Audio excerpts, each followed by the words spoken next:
Assalamualaikum warahmatullahi wabarakatuh.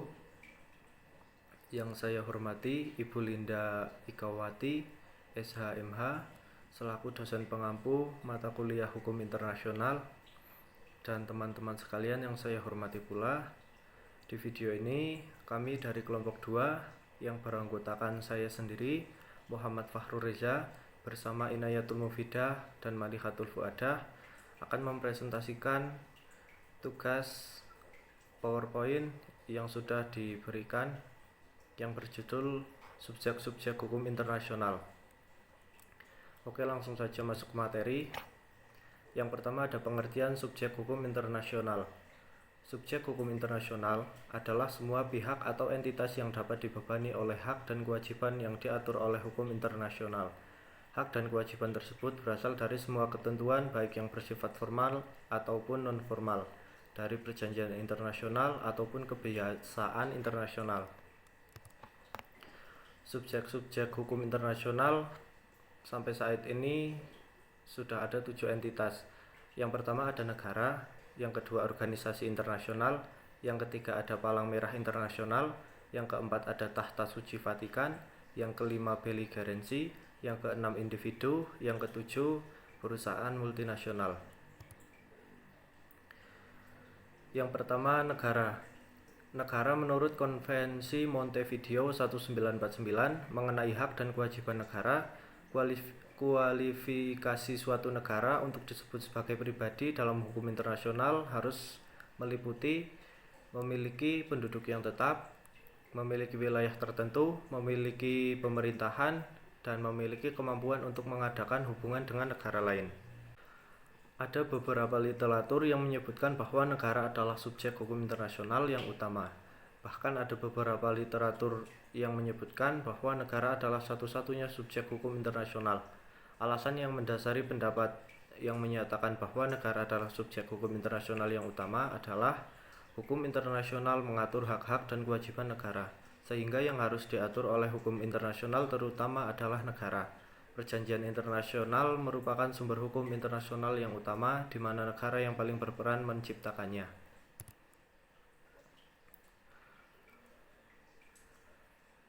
Yang kedua ada organisasi internasional.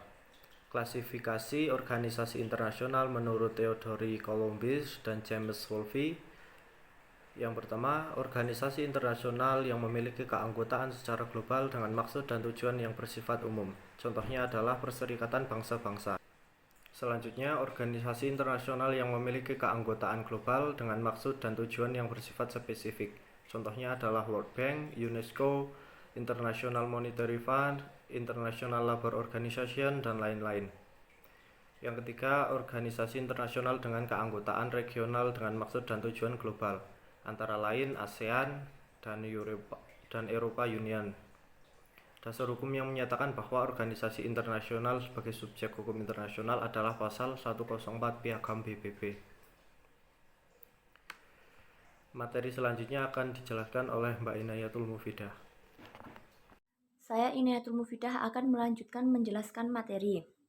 Yang ketiga ada Palang Merah Internasional. Sebenarnya Palang Merah Internasional hanyalah merupakan salah satu jenis organisasi internasional. Namun karena faktor sejarah, keberadaan Palang Merah Internasional di dalam hubungan dan hukum internasional menjadi sangat unik, dan di samping itu juga menjadi sangat strategis. Pada awal mulanya, Palang Merah Internasional merupakan organisasi dalam lingkup nasional, yaitu Swiss, didirikan oleh 5 orang berkewarganegaraan Swiss yang dipimpin oleh Henry Dunant dan bergerak di bidang kemanusiaan. Kegiatan kemanusiaan yang dilakukan oleh Palang Merah Internasional mendapatkan simpati dan meluas di banyak negara, yang kemudian membentuk Palang Merah Nasional di masing-masing wilayahnya. Palang Merah Internasional atau disebut juga International Committee of the Red Cross dan berkedudukan di Jenewa, Swiss. Dasar hukumnya, yang pertama International Committee of Red Cross, yang kedua Konvensi Jenewa 1949 tentang perlindungan korban perang.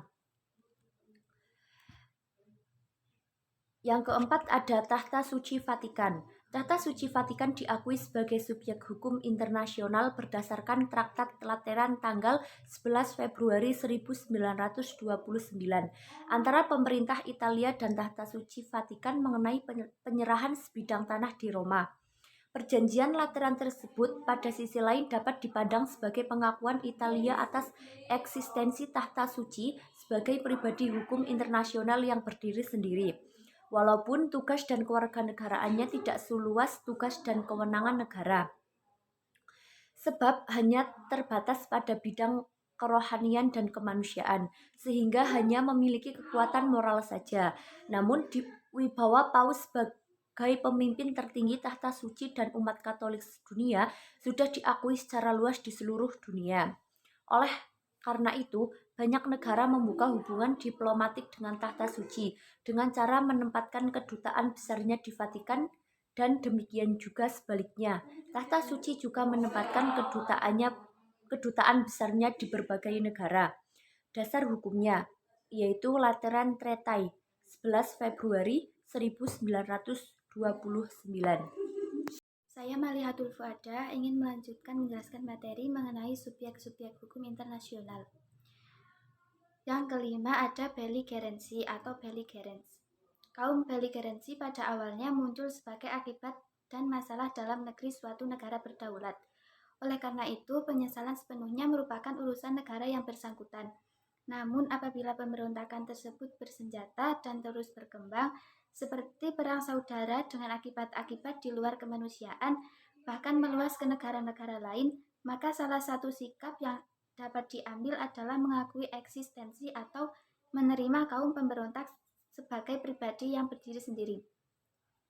Walaupun sikap ini akan dipandang sebagai tindakan tidak bersahabat oleh pemerintah negara tempat pemberontakan terjadi. Dengan pengakuan tersebut, berarti bahwa dari sudut pandang negara yang mengakuinya, kaum pemberontak menempati status sebagai pribadi atau subjek hukum internasional. Contohnya PLO atau Palestina Liberalism Organization atau Gerakan Pembebasan Palestina. Dasar hukumnya yaitu hak untuk menentukan nasib sendiri, hak untuk memilih sistem ekonomi, sosial, dan budaya sendiri, hak untuk menguasai sumber daya alam. Yang keenam, ada individu.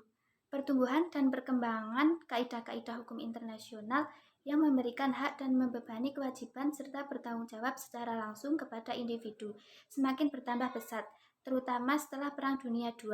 Lahirnya Deklarasi Universal tentang Hak Asasi Manusia atau Universal Declaration of Human Rights pada tanggal 10 Desember 1948, diikuti dengan lahirnya beberapa konvensi-konvensi hak asasi manusia di berbagai kawasan, dan hal ini semakin mengukuhkan eksistensi individu sebagai subjek hukum internasional yang mandiri. Dasar hukumnya yaitu Perjanjian Versailles tahun 1919, pasal 297 dan 304. Perjanjian Silesia tahun 1922, Keputusan Permainan Court of Justice tahun 1928, Perjanjian London 1945, ada Inggris, Prancis, Rusia, dan USA. Dan yang terakhir yaitu Konvensi Genosida tahun 1948. Yang ketujuh ada perusahaan multinasional atau MNC. Organisasi internasional mengadakan hubungan dengan perusahaan-perusahaan multinasional yang kemudian melahirkan hak-hak dan kewajiban internasional yang tentu saja berpengaruh terhadap eksistensi, struktur substansi, dan ruang lingkup hukum internasional itu sendiri.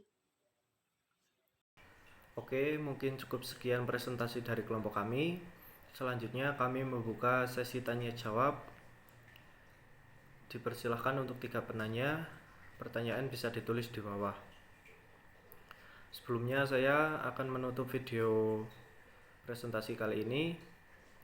Saya mengucapkan terima kasih untuk teman-teman yang sudah menonton sampai akhir. Dan kami dari kelompok 2 mengucapkan banyak-banyak maaf apabila ada tutur kata yang kurang berkenan di hati teman-teman sekalian. Cukup sekian. Wassalamualaikum warahmatullahi wabarakatuh.